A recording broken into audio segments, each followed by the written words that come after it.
Bwana, jioni ya leo kumeonekana picha na pamoja na videos mbalimbali zikisambaa katika mitandao ya kijamii zikionyesha msafara wa klabu ya Simba kuzuiliwa kuingia katika uwanja wa Benjamin Mkapa.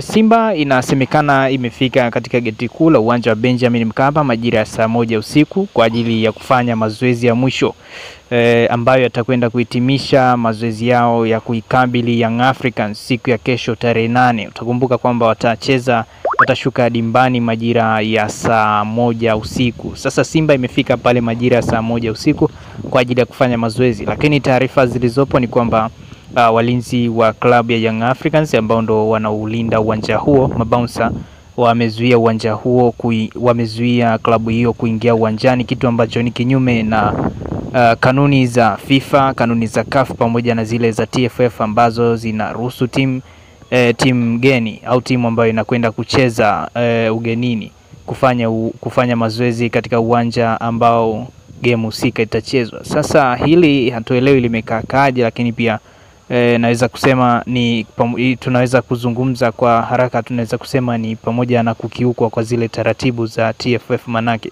Kwa hiyo tusubiri kuona ni nini ambacho kitatokea. Mpaka sasa inasemekana kwamba Simba wameamua kuondoka baada ya kukaa hapo kwa zaidi ya masaa 3 inavyoelezwa.